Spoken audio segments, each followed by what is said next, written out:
TDP Yuvagalam Navasakam సభలో చంద్రబాబు నాయుడు ప్రసంగించారు. వచ్చేది కురుక్షేత్ర యుద్ధమని, అందులో వైసీపీ ఓటమి పాలవటం ఖాయమని అన్నారు. త్వరలో ఉమ్మడి మేనిఫెస్టో తయారు చేస్తామని తెలిపారు. రానున్న రోజుల్లో అమరావతి, తిరుపతిలో సభలు నిర్వహిస్తామని, అమరావతి లేదా తిరుపతి సభలో మేనిఫెస్టోను ప్రకటిస్తామని చంద్రబాబు వెల్లడించారు. టీడీపీ జనసేన పొత్తును ముందుకు తీసుకువెళ్తామని, భవిష్యత్ కార్యక్రమాలపై అధ్యయనం చేస్తామని చెప్పారు.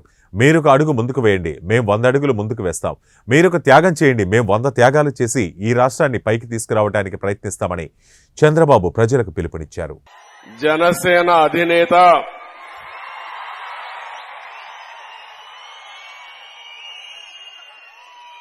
ప్రజలకు మేలు చేయాలనే ఆకాంక్షతో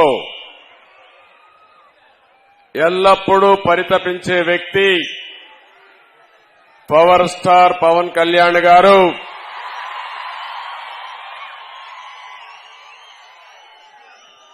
గౌరవనీయులు, ఎప్పుడు కూడా మీ అందరికీ అభిమాన నాయకుడే కాకుండా, ఒక్క రాజకీయాల్లోనే కాకుండా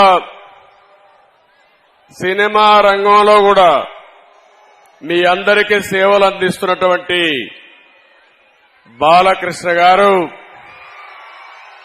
ఎప్పుడూ మీరందరూ కూడా అభిమానంగా బాలయ్య బాలయ్య అని పిలుస్తా ఉంటారు. అలాంటి బాలకృష్ణ గారు తెలుగుదేశం పార్టీ జాతీయ ప్రధాన కార్యదర్శి గౌరవనీయులు లోకేష్ గారు,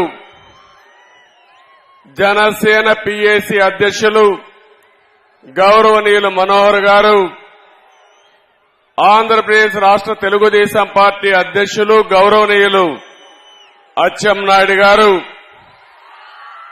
వేదిక పైన అటు తెలుగుదేశం ఇటు జనసేన అధినాయకత్వం, అక్కడుండే నాయకులందరికీ, ఒక పక్క తెలుగుదేశం పార్టీ వీర సైనికులకి, ఇంకో పక్క జనసేన జన సైనికులకి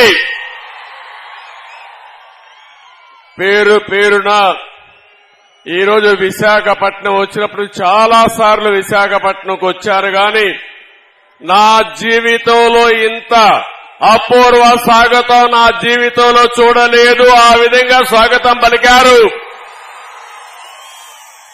ఒక పక్క సముద్రం ఘోషిస్తా ఉంటే, ఇంకో పక్క జన సముద్రం ఇక్కడ ఘోషించే పరిస్థితి వచ్చింది. అలాంటి ఒక విశాఖపట్నమే కాకుండా, ఉత్తరాంధ్రనే కాకుండా రాష్ట్రం నలుమూలల నుంచి వచ్చారు. యువగళం ఒక పక్క, ఇంకో పక్క ఎన్నికల యుద్ధ మేరీకి మోగించడానికి వచ్చినటువంటి సైనికులందరికీ పేరు పేరున మనస్ఫూర్తిగా నమస్కారాలు.